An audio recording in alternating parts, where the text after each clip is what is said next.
Hey guys, for today's vlog, pupunta kami ng Bicol ulit. Nandito guys yung mga kasama ko puntahan natin. Sobrang excited na sila guys.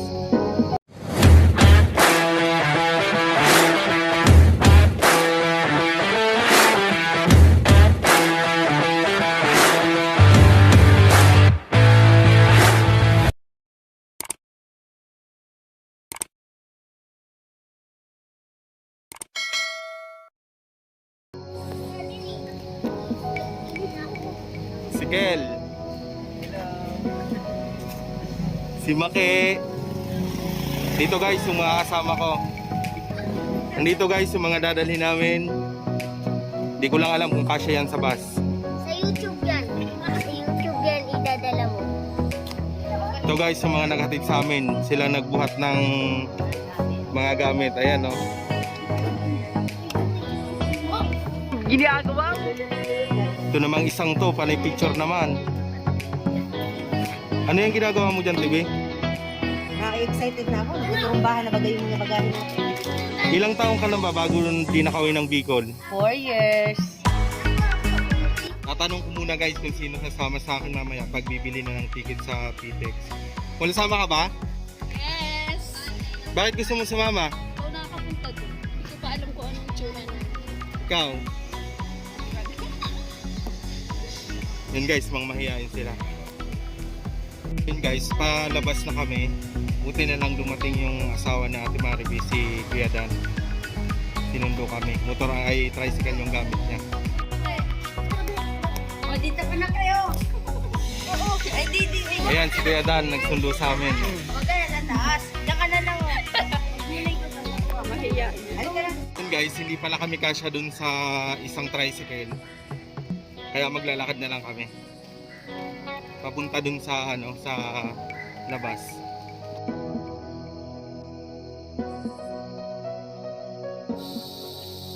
Ito nga pala guys yung daanan papunta sa labas dito sa amin. Ayan na sila guys, nauna na sila. Ano ba yan? Maglalakad tuloy kami.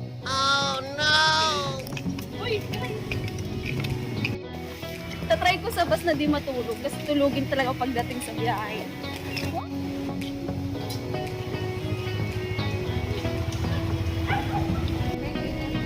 Ayan guys, sumakay na kami kasi sobrang layo. Ayun guys, andito na kami sa labas. Mag-aabang na kami ng taxi papunta doon sa PTEX. Ayan si Michael, inip na. Medyo na tagalan yung pag-aantay namin guys, pag-aabang ng taxi kasi may rush hour nung time na yan. Kaya maraming pasahero talaga. Yan, magpapakit muna yan sila. Lalo na si Chris. Naku Ate Maribel, nagmamarites ka na naman dyan. Ayan guys, nakasakay na kami sa, sa taxi papunta ng PTEX. Yung iba namin kasama, doon na, nauna na.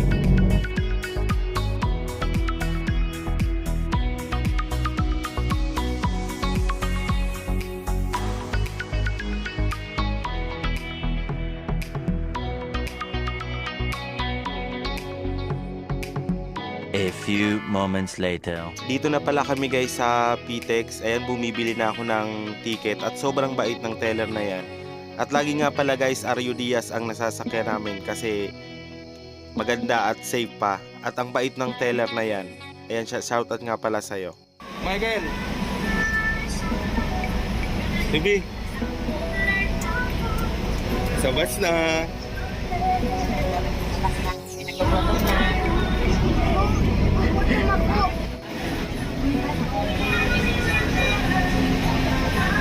A few moments later. Kamusta kayo? Ayan guys, after 3 hours nga pala huminto yung bus para maghapunan kami. Siguro mga alas 10 ng gabi to.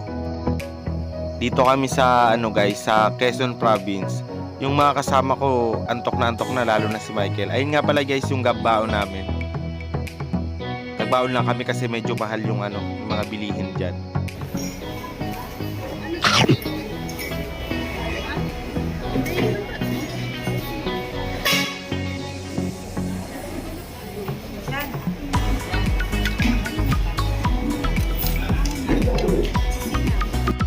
Ayun guys, gutom na sila kaya kain na kami.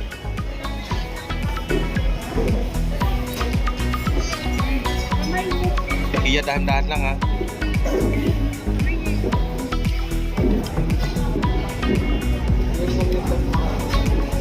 Ano yan la?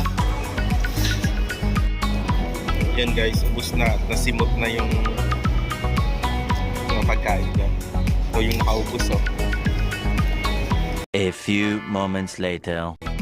Yan guys, huminto na naman yung bus bandang alas 4 ng madaling araw kasi baka inaantok na yung driver, magkakabidaw muna kami. Yan, lalo na si Apple tsaka si Kyla, antok na daw sila kaya nagkape. Sumakit pa nga yung tiyan dyan ni Kyla eh, nasobrahan siguro sa kape. Ito nga pala yung bus namin, inaantay na kami. Kami na lang natitira dito sa sa kainan. Tara guys, biyahe na tayo.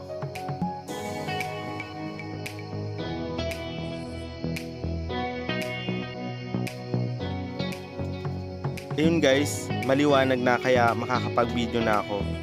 Nagpapakita na si Daragang Magayon. Ayan guys, yung Bulkang Mayon. Sana dun sa may unahan, makuhanan natin ang malapitan itong Bulkang Mayon na to. So ayun guys, akala ko kanina usok lang yan. Kaya pala sobrang lamig kasi siya, yung fog, yung hamog. Sobrang lamig niya talaga guys.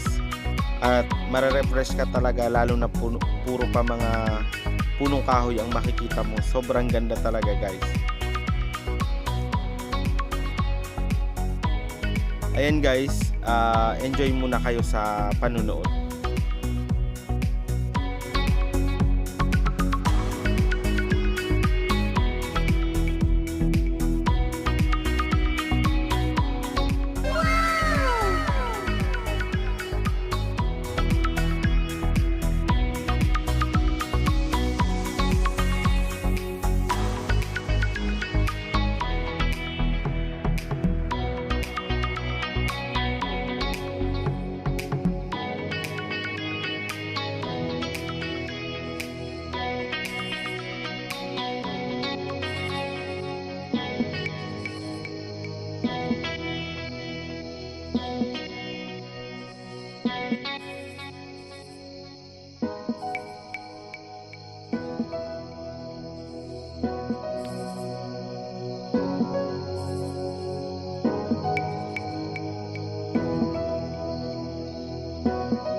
Yun guys, andito na kami sa Tabaco City. Sobrang lapit na namin sa pier. Aantayin lang natin ng konting oras na lang. Nasa pier na kami. Papunta ng San Miguel Island. 2,000 years later. Dito na kami guys sa pier papunta ng San Miguel Island. Nasaktuhan ko si kuya. Ayan guys, sobrang laki ng isda na dala niya. Ano nga palagi yan guys? Tuna.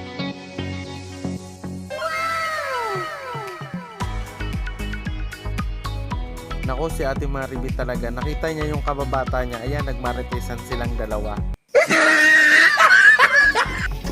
Okay, may taste kayo. Dahil nagutom kami, kung kumain muna kami dito kay ate.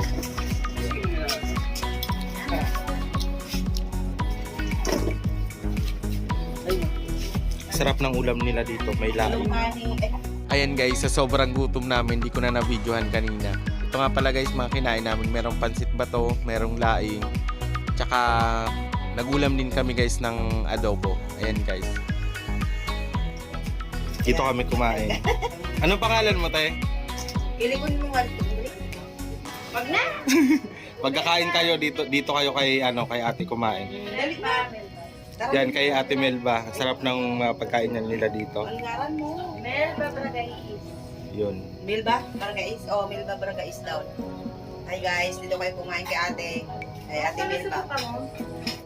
Pagkatapos namin kumain, saktong-sakto may nagbebenta ng isda dun sa labas. Ayan, si Ate Maribi namimili na ng isda.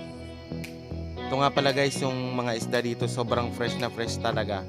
Kakadaong lang kasi ng bangka na may huli ng isda. Dito nila dinala. Tulad yan guys, sobrang lalaki.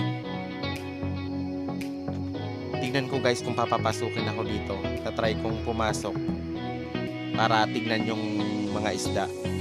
Ayun, buti na lang pumayag sila. Alam ko pa yun.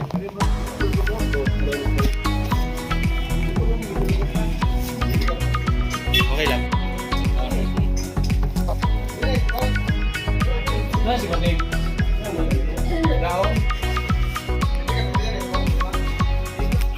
Mga ilang kilo to kuya? 40? Ilan po ito? 32?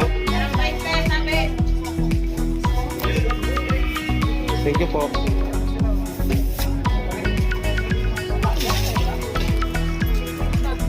Ayun.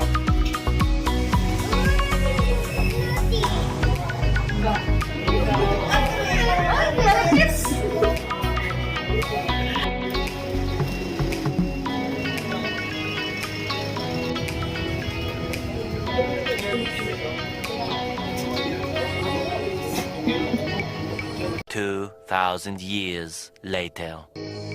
Ayun guys, dumating na pala yung sundo namin. Sinundo nga pala kami ni Papa Larry tsaka ni Tio Buyet ng bangka na yan.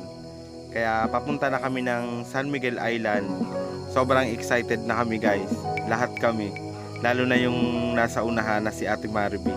Ito nga pala guys, yung mga barko na yan, yan yung mga papuntang Catanduanes. Kami guys, yung biyahe namin siguro nasa 45 minutes. Nandun na kami sa San Miguel Island.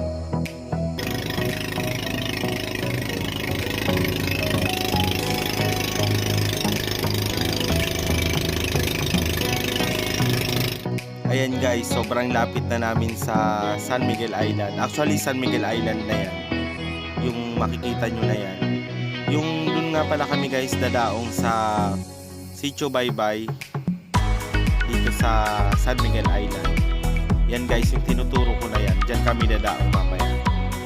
Sana nag-enjoy kayo guys at abangan nyo na lang kung may mga vlogs pa akong gagawin dito.